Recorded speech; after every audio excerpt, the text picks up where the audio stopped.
Gue lagi tertarik tiba-tiba pengen baca ulang Ernest Hemingway The Old Man and the Sea. Oh mantap. Novel-novel klasik tuh kayaknya kalau udah dicoba tuh bakal pengen yang judul lain. Lupa gue siapa ya? Kalau lagu begini lu inget nggak? Na na na na na na na na na. Ingat hari Minggu toh, hari Minggu. Na na na na na na na. Oh,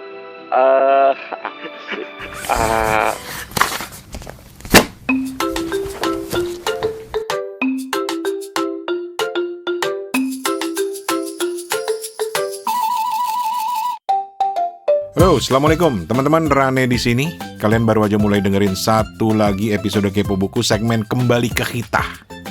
Ini adalah segmen yang merupakan format awal dari podcast Kepo Buku waktu pertama kali tayang di tahun 2018, di mana kami, 3 host Kepo Buku ini, saling ngobrolin buku yang baru mereka baca. Jadi ingat dulu, waktu awal-awal kita memulai itu selalu dengan pertanyaan, lu lagi baca buku apa cuy? Nah, episode kali ini adalah kelanjutan dari episode sebelumnya yang sudah kita rekam sekaligus ya, hampir 2 jam. Coba dengerin episode sebelum ini. Waktu itu Toto dan Steven ternyata lagi doyan baca manga. Jadi mereka asik cerita soal mangganya. Kita sempat sedikit review atau bukan review sih, bukan pamer. Promosi, kita bantu promosi bukunya Pak Prabowo waktu itu di awal-awal. Tapi intinya sebenarnya lebih banyak ngobrolin soal manga. Nah, di bagian kedua ini, giliran gua share 3 buku yang baru aja gua baca. Terus kita juga ngobrol seru soal serial Little House on the Prairie yang baru tayang versi barunya di Netflix. Dan buat lo yang pernah tahu dan hidup di masa itu, ini adalah sebuah film yang diadaptasi dari serial novel karya Laura Ingalls Wilder. Pernah diterjemahkan ke bahasa Indonesia juga. Nah, kemudian ujung-ujungnya kita malah jadi ngobrolin film serial masa lalu waktu kecil dulu. Beberapa juga diadaptasi dari buku. Dan di episode ini, minta maaf ya Steven agak roaming, bukan agak, banyak banget roamingnya di episode ini. Karena dia kayaknya belum lahir waktu kita ngobrolin konteks-konteks serial yang udah ada waktu itu. Anyway, langsung aja ya. Kita temuin 2 temen host Kepo Buku gue, yaitu Steven Sitongan di Ambon dan juga Paman Hertoto Eko di Singapura. Selamat mendengarkan. Gila ya, kita lama gak rekaman, ternyata banyak perubahan dalam diri masing-masing ya. Justru kadang nggak rekaman. Ini sekedar curhat aja. Kadang-kadang ada tuntutan membaca buku untuk episode berikutnya. Iya gak sih? Dan kadang-kadang akhirnya nyari tema buku apa yang cocok buat Kepo Buku ya gitu. Tapi ketika kita mau merencanakan rekaman hari ini setelah sekian lama nggak rekaman, terserah deh, kita ngobrol nanti alurnya kemana kita lihat aja. Ternyata Steven cerita komiknya, mangganya, Toto cerita Sakamoto Days yang katanya kayak gua nggak ngerti di mana miripnya. Gitu. Tapi seru. Ada lagi dalam hidupmu yang terkait dengan buku yang menarik, Tok? Gue itu kemarin-kemarin tuh suka baca bahasa Indonesia sih, terus terang. Beli aja gitu di Shopee. Yang terakhir gue kasih tahu lu tuh, itu bukunya yang Makanya Mikir, yang pengarangnya Abigail Limura sama Kania. Kak Kania gitu. Oke. Nah itu gue baca karena memang gue tertarik dengan buku-buku seperti ini ya. Maksudnya mungkin secara konten, secara teori gue udah tahu dalam artinya, tapi bagaimana cara menyampaikan kan, ini kan masalah mendidik orang supaya punya critical thinking gitu. Nah ini bagus sih menurut gue buku ini, tapi kayaknya banyak yang udah sold out deh. Gue kemarin pas ke Indonesia sempat beli terus dikirim gitu ya. Ini Makanya Mikir, kayaknya gue saranin baca deh buat teman-teman yang pengen menstructure pikirannya, jalan pikirannya. Dan gitu. gue suka sih buku-buku kayak gini ya. Termasuk bukunya Dendi apa pun Riset Indonesia. Penting itu buat gue populer banget, dan itu memperkenalkan anak-anak sekarang dengan dunia politik, dengan kesadaran sebagai warga negara yang Lo punya Hmm, hak politik, hmm. itu keren banget. Dengan bukunya Abigail, terus buku-buku, ada beberapa buku lain yang temanya politik, buat gue itu kabar bagus banget sih, keren banget. Bahkan ada yang bilang, bang, tolonglah review Riset Indonesia. Gue bilang, Kepo Buku sekarang lagi terserah hostnya lagi baca apa. Gitu. Gitu. Walaupun gue Riset Indonesia akhirnya gue beli, gue sempat baca, menarik sih, menarik. Gue suka gaya tulisannya, gue suka sudut pandangnya. Cuma yang bukunya Abigail Limura ini yang mikir dong ya. Makanya mikir. Sorry, makanya mikir itu belum sempat gue baca. Nanti insya Allah saya akan mencoba membacanya begitu. Asik. Kalau gue paling tidak ada 3 buku yang gue mau sharing yang lagi gue baca. Pertama itu The Correspondent, Virginia Evans. Ini novel bagus banget. Gue cuma bisa bilang gitu di awal-awal. Tebel. Lumayan tebel. Nggak tebel amat. Tapi ya gue baca e-booknya ya, jadi gue nggak bisa ngerasain tebelnya. Norak banget gue. Terus lu kenapa bisa enggak? Makanya lu tadi jawab enggak gitu, karena lu bingung gitu. Enggak tebel-tebel, itu 200-an kalau di e-book. Gimana sih caranya ngeliat jumlah halaman kalau di e-book? Ya kurang lebih begitulah. Lu gimana sih sebagai orang yang jumpalitan di e-book? Karena e-book itu kan melihat, kalau misalnya lu gedein hurufnya kan dia bisa lebih panjang lagi novelnya gitu loh. Iya, betul. Gitu. Ya mungkin ada yang bisa bantu. Pokoknya Virginia Evans itu nulis The Correspondent. Nah, Correspondent ini menarik karena dia ditulis dengan gaya epistolari. Apa tuh epistolarik? Ada yang pernah dengar nggak belum epistolari? Belum. Epistemologi, bukan, nggak ada hubungannya ya? Bukan. Jadi epistolari itu adalah sebuah novel yang isinya berbentuk korespondensi, baik itu surat, email, kayak gitu loh. Jadi benar-benar kayak lu ngebacain surat-surat orang gitu loh. Oke. Pokoknya dia diceritanya lewat kumpulan-kumpulan surat dan korespondensi gitu. Nah, kalau korespondensi itu dong, jadi kayak R.A. Kartini dong. Iya, R.A. Kartini itu juga ada yang menyebutnya sebagai epistolari loh. Oh, oke. Tapi bukan. Karena isinya kan korespondensi, isinya surat menyurat gitu. Tapi kan. mungkin kalau Kartini nggak jadi novel akhirnya, jadi beneran ya kan? Itu kan real ya. Itu beneran. Kalau novel epistolari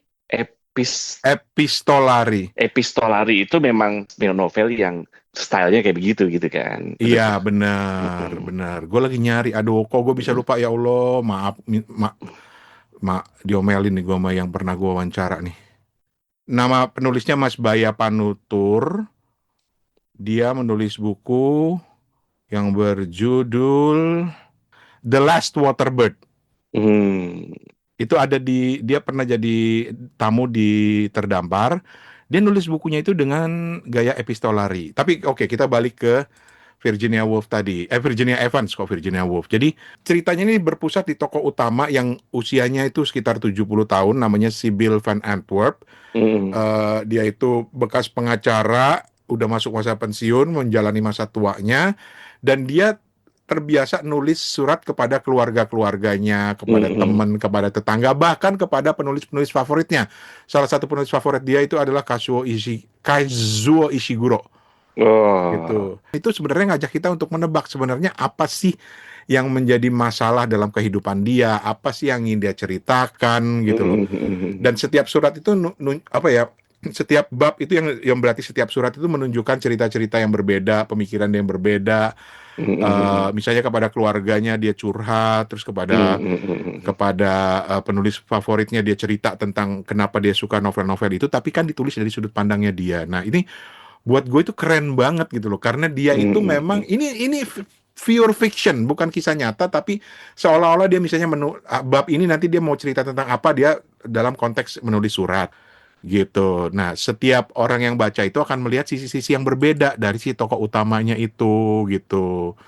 Jadi nyebelin sih awalnya, capek bacanya awalnya, tapi kalau lu ikutin satu-satu, akhirnya gue cemil satu bab gitu. Dari baca itu sampai selesai, gue masih bisa merasa menangkap, oh apa sih yang ingin diceritakan oleh si Sybil nih, apa bagian yang paling menarik, apa yang mengganggu dia gitu loh. Itu ternyata dengan membaca surat-surat itu kita jadi merasa mengenali orang itu. Jadi sensasinya beda dengan membaca novel biasa gitu. Itu yang kedua, itu yang pertama, Sibyl Antwerp dengan tokoh utamanya, judul bukunya adalah The Correspondent dari Virginia Evans. Silahkan dibaca. Terus yang kedua, kedua ini juga ada kalau tadi kan tokoh utamanya usia 70 tahunan ya. Kalau ini tokoh utamanya usianya kurang lebih sama, bahkan lebih. Kalau Terus ini benar-benar, terus lu ngapain beda? oh iya, iya maaf. Otak gue lagi lompat ke sana kemarin, saking excitednya. Gue lagi tertarik tiba-tiba pengen baca ulang Ernest Hemingway, The Old Man and the Sea.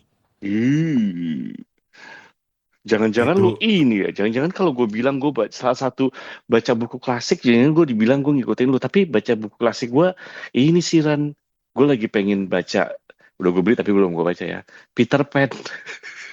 Nggak apa dong. itu juga Iya klasik. makanya gue lagi pengen begitu, Peter Pan kayak gitu-gitu, kayak pengen deh. Gue tuh mikir gini loh, banyak buku-buku klasik ada yang belum gue baca, ada yang pernah gue baca, gue udah lupa. Termasuk yang buat gue paling menarik ini adalah The Old Man and the Sea.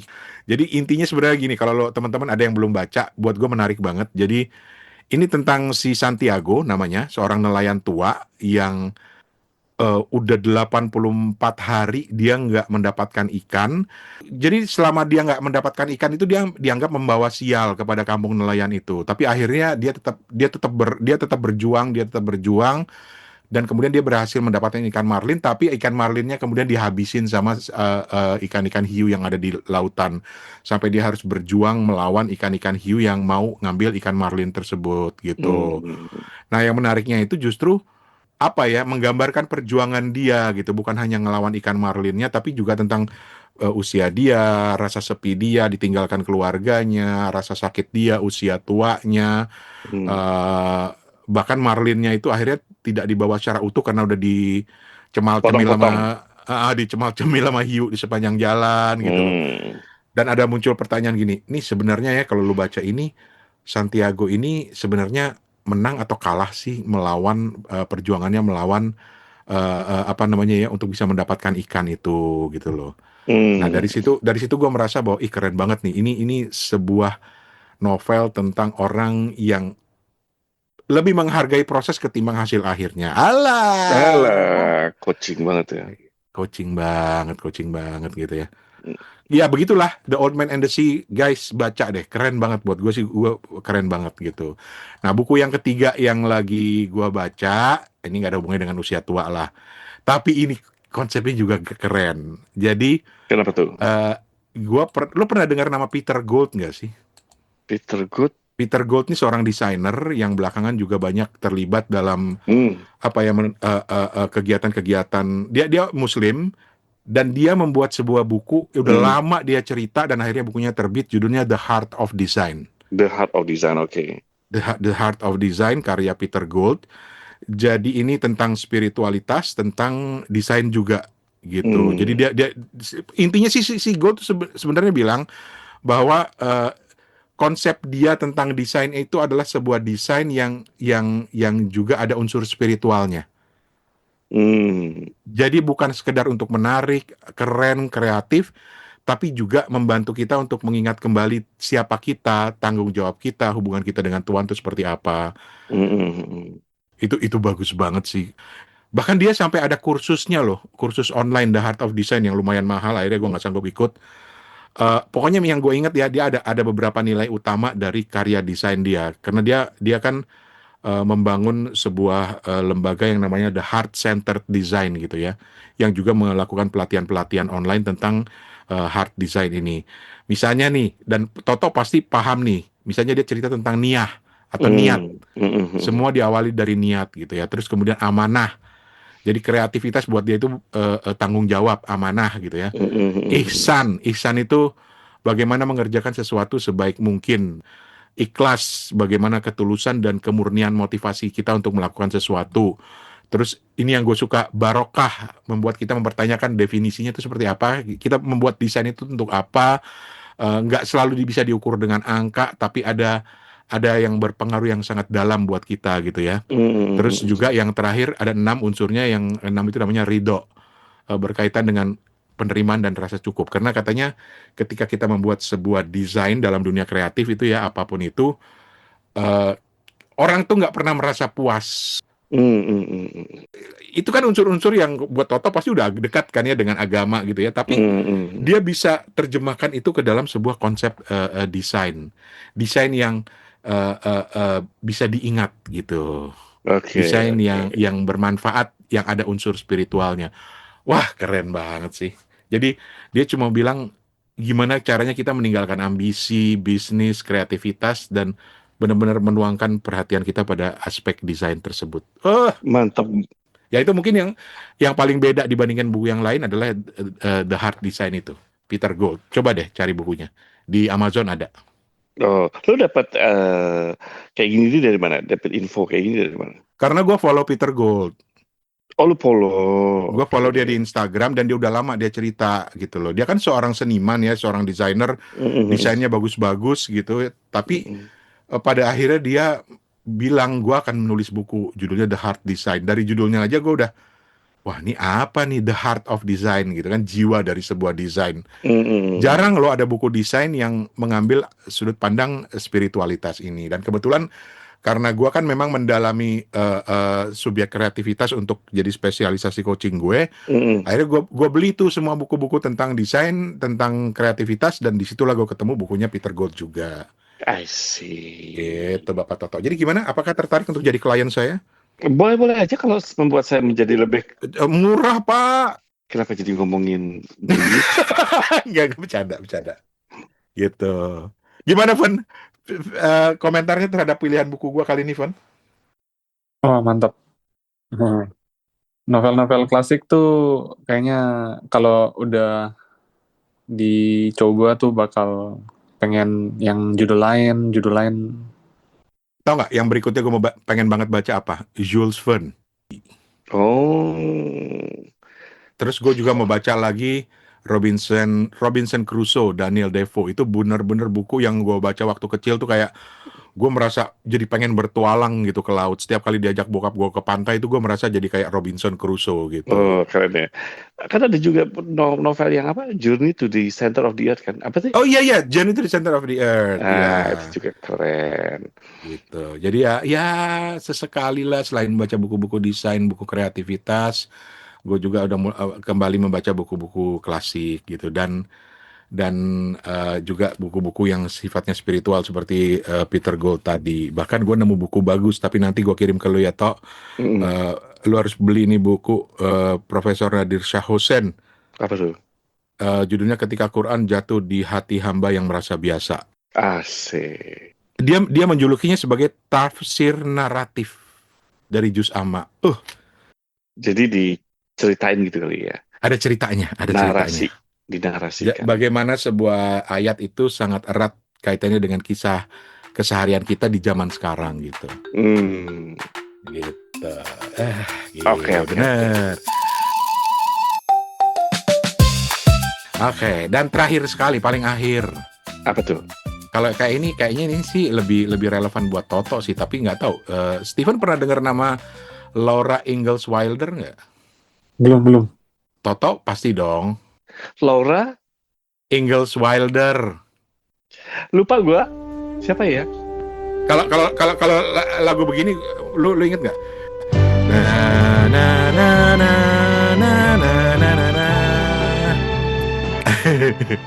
Ingat hari Minggu.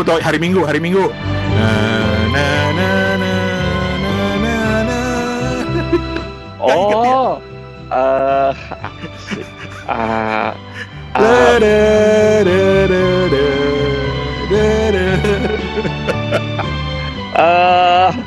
Apa namanya? Ada sebuah keluarga tinggal di daerah namanya Walnut Grove. Michael London, apa sih? Iya. Michael London, apa sih namanya? Little House on the Prairie. Kenapa gue ingetnya Michael London ya?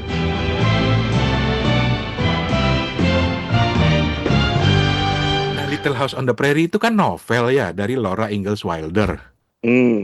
Iya kan? Iya, gue taunya baru belakangan. Baru belakangan Baru kan? belakangan. Gue taunya ya karena gue dari kecil nontonnya series ya, dan siapa yang ngasih tahu itu dari novel kan nggak ada yang tahu gitu. Itu dia. Mm-mm. Nah, Little House on the Prairie Hmm. ini baru aja nongol di Netflix, versi baru, versi yang kekinian. Oh iya iya iya iya, gue tahu. Oh. Ada beritanya. Gitu. Gue pikir Michael London di remix lagi gitu. Maksudnya bukan di remix, di remaster. Enggak ya, ternyata dibikin ulang ya. Gue udah nonton beberapa episode di season satunya, 3 episode lah. Ini udah masuk ke season keempat, episode keempat. Heeh.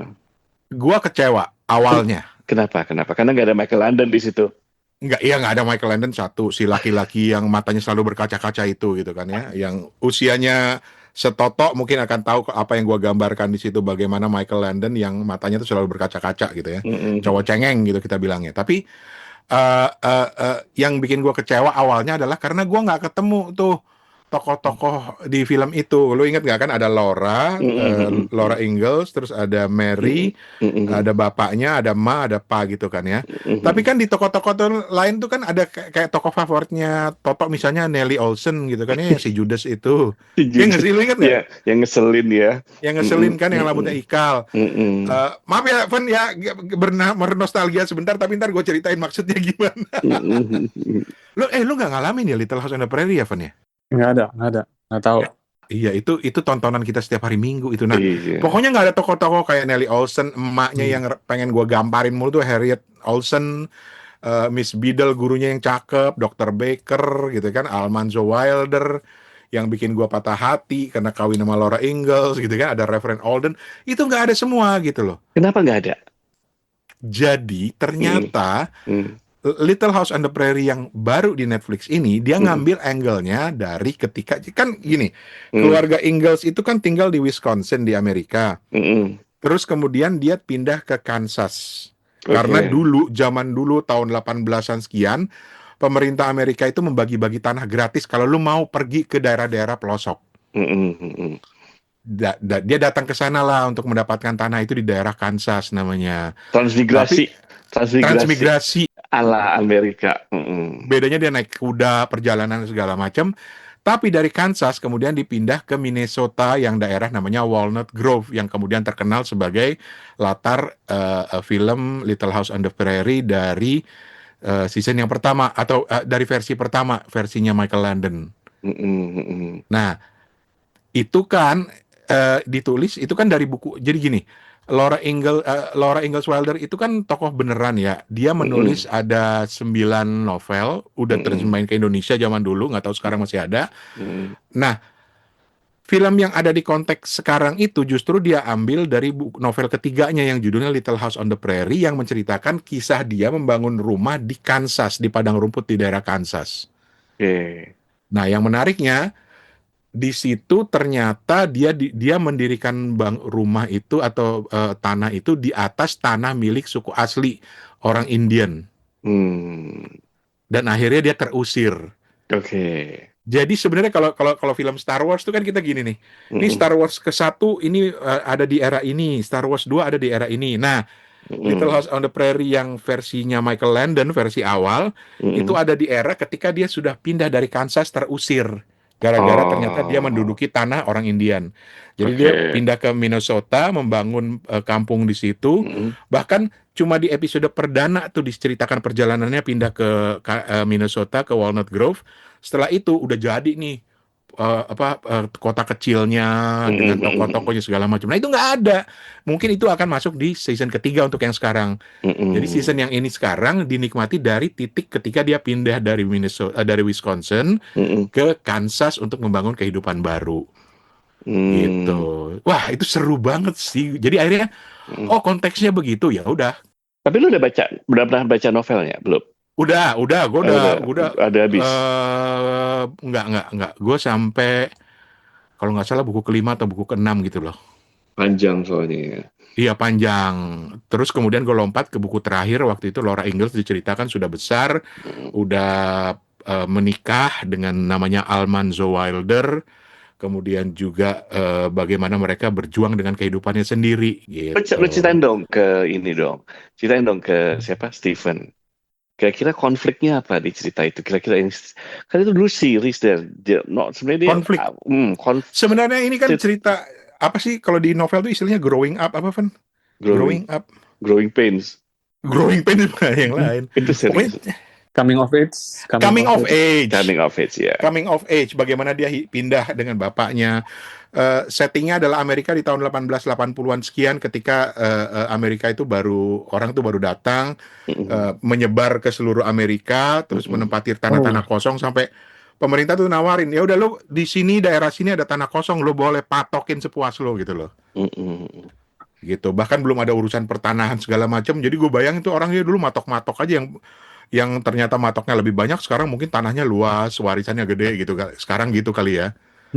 Gitu. Nah, konteksnya itu ada keluarga besar dari keluarga Ingalls, ada bapaknya, ada ibunya, ada Laura Ingalls, anaknya, ada Mary, anaknya. Mary deh kalau nggak salah. Nah, konflik atau ceritanya itu kan seputar kehidupan mereka di situ. Konfliknya macam-macam. Misalnya di episode pertama itu konfliknya tentang perjuangan mereka untuk pindah, bagaimana mereka diterima oleh tidak oleh orang, bagaimana mereka diketawain orang karena yang lain itu ketika pindah mencari tanah kosong mereka berombongan, dia cuma satu keluarga, bapaknya sendiri yang cowok, anak-anaknya, istrinya semuanya cewek gitu loh. Kalau di yang versi Michael Landon kan konfliknya misalnya dengan si Nellie Olsen yang rese itu gitu kan. Bagaimana di kota itu cuma ada satu guru, cuma ada satu dokter gitu loh. Dan di versi Michael Landon bahkan pernah ada diselipin cerita mereka ketemu dengan Colonel Sanders. Bener-bener digambarin tuh tokoh Colonel Sanders dan mereka makan ayam goreng gitu, walaupun tidak disebut Kentucky Fried Chicken, enggak gitu loh. Enggak ya. Tapi konfliknya di seputar kehidupan mereka dalam sehari-hari, beradaptasi dengan rumah baru, bagaimana Walnut Grove kemudian berkembang menjadi kota-kota yang kecil, menjadi besar, dan menjadi sebuah kota besar gitu. Tapi untuk yang versi Netflix ini dia bahkan mulainya dari Kansas. Dan yang menarik adalah karena di situ ada konflik tentang tanah antara warga pendatang yang matok-matok tanah, dan ternyata di situ adalah milik masyarakat Indian, bukan Indian American ya, bukan Indian yang joget di pohon itu, bukan ya. Aduh, rasis gue, ya Allah, maaf.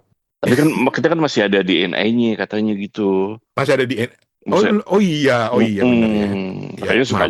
Makanya suka joget-joget juga. Iya, betul. Steven juga gue yakin ada DNA Indianya sih, karena Steven suka joget-joget juga.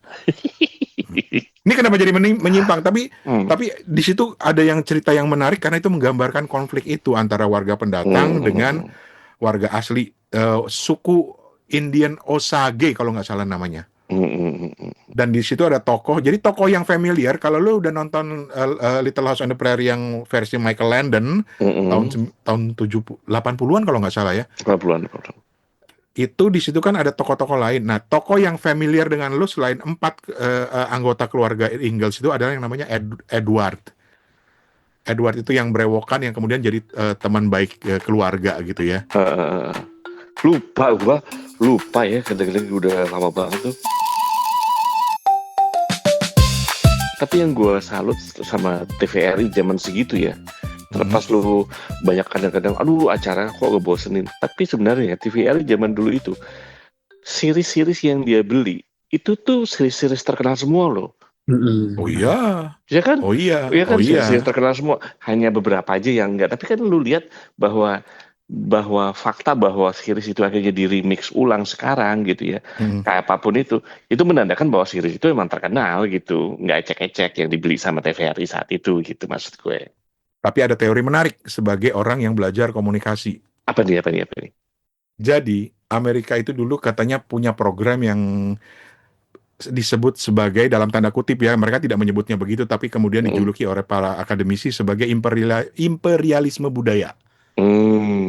Jadi mereka ngebagi-bagiin nih film-film gratis nih. Lu sebutin deh, Kojak, Mannix, Cheers, Little House on the Prairie.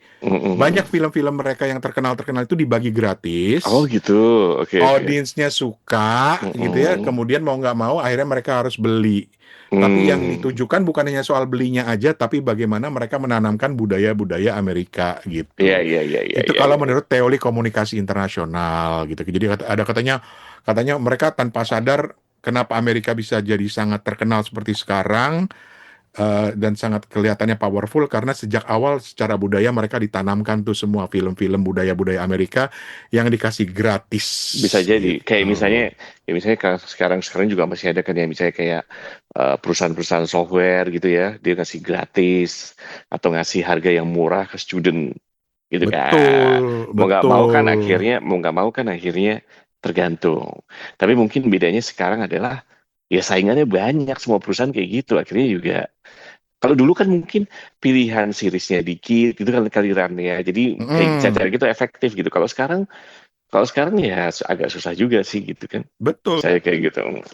Dan dulu Amerika itu benar-benar membiayai seniman-seniman kreator-kreator mereka untuk menyebar ke seluruh dunia gitu loh. Makanya lu bisa nonton Superman, bisa nonton Spider-Man, Batman segala macam itu konon kabarnya karena itu dibiayai oleh Amerika Serikat, oleh pemerintahnya untuk dibawa ke luar negeri gitu, ke negara-negara itu. Tapi ini agak melenceng ya. Tapi itu kan juga sebenarnya yang dibilang Indonesia itu seharusnya juga seperti itu gitu. Karena Korea dengan K-pop-nya, dengan Korean series-nya itu kan sebenarnya juga didukung sama pemerintah. Pemerintah sana itu mendukung banget gitu untuk K-pop, dia bikin wadah-wadah supaya muncul, akhirnya nyebar keluar kan gitu. Tenang toh, Indonesia sedang dalam perjalanan. Indonesia katanya salah satu soft power-nya mungkin film-film horor. Iya, kita sedang dalam proses itu. Jadi kita akan mulai dengan memberi makan anak-anak. Halah. Memberikan koperasi di mana-mana di atas gunung yang bisa jadi cerita nanti buat dilempar ke luar negeri. Udah, Bapak baca komik aja dulu mendingan. Gitu. Tapi itu kan dari masa kecil kita ya. Sebelum kita tutup, kalau Steven sendiri cerita-cerita dari masa kecil lu yang paling berkesan apa, Steven? Film kek, buku kek? Ini serialnya Keluarga Cemara. Oh iya benar. Keren ya tuh keluarga. Sampai nangis-nangis tuh nontonnya ya. Dan Van, lu pasti kalau buat kita yang nonton Keluarga Cemara, Rani pasti nonton ya. Setelah dibikin ulang jadi filmnya nggak begitu greget ya, gitu ya. Enggak. Gitu. Ya ini terserah ya bagaimana itu interpretasi. Tapi buat gue ya emang siapa bapaknya Adi Kurdi ya. Kurdi. Kalau gue lihat Van, kalau mungkin lu ya, lu kan lu generasi Keluarga Cemara. Kalau gue sama Rani generasi Little House in the Prairie, juga termasuk generasi Rumah Masa Depan. Lu tahu gak? Dan tone soundtrack musiknya itu mirip dengan Little House loh. Kalau Little House benang merahnya kalau Little House in the Prairie ada Michael Landon, Rumah Masa Depan ada Deddy Sutomo. Iya benar. Terus Keluarga Cemara ada Adi Kurdi. Ada Adi Kurdi gitu. Gitu. Terus nanti deh gue cariin di YouTube deh ya soundtracknya kayak kalau yang Little House kan na gitu kan ya. Kalau Rumah Masa Depan ya gitu. Gila ya, tapi buat gue setuju sama Steven. Keluarga Cemara itu nancep banget sampai berapa generasi kan, kayak dengan lagunya kan sampai sekarang siapa yang bisa lupa kan? Nancep ya, harta paling berharga adalah keluarga, kayak gitu ya Pan ya. Lu nangis tuh Pan ya? Iya. Kesian banget sih Pan. Keluarga sederhana ya. Tapi ada satu lagi jangan lupa. Ini menurut gua adalah drama pemerintah yang berhasil merasuki anak-anak di zaman kita toh. Keluarga Cemara. Bukan. Apa? ACI. Aduh.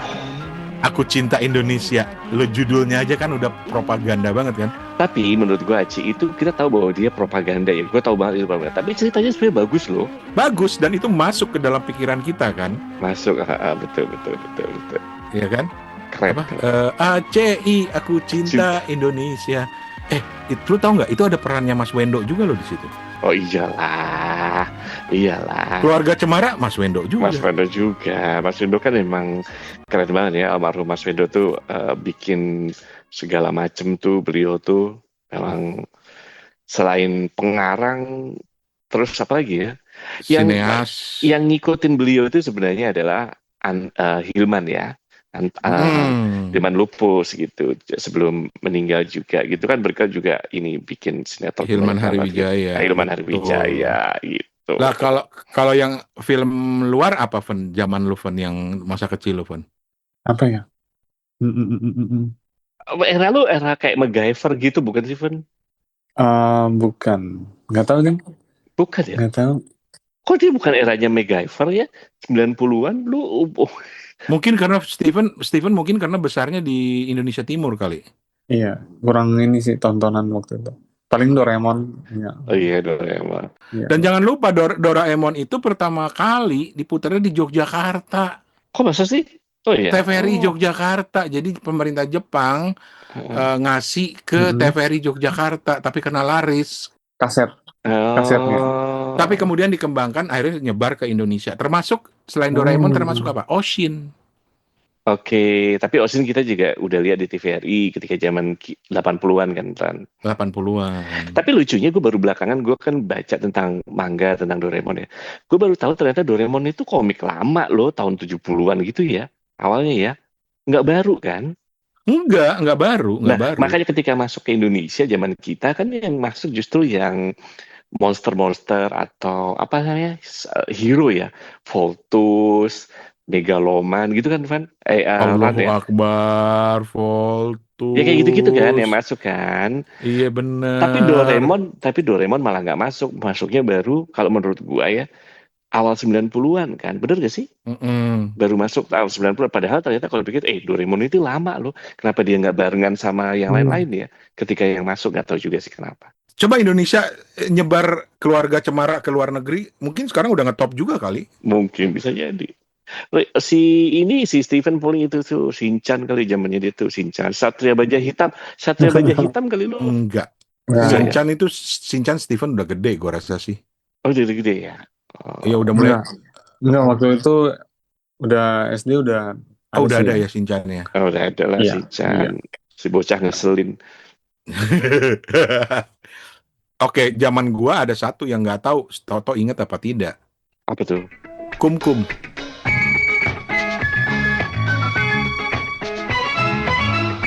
Ya Kum gue tahu lah, masa Kum gak tahu. Itu perkenalan pertama gua dengan industri atau budaya Jepang. Tapi Kum itu bukan budaya Jepang per se kayak Shinchan ya, tapi dia adalah makhluk purba. Betul. Makhluk purba, Wanpaku Omukashi Kumu kalau bahasa Jepangnya. Ada satu anime Indonesia yang mungkin lu nggak begitu, mungkin udah lupa. Apa? Huma. Ya Allah. Ya kan salah satu. Tentang apa itu? Iya, itu kan bukan komik ya, itu kan anime ya, bukan kayak Unyil. Kalau Unyil kan boneka, puppet show ya kalau Unyil ya.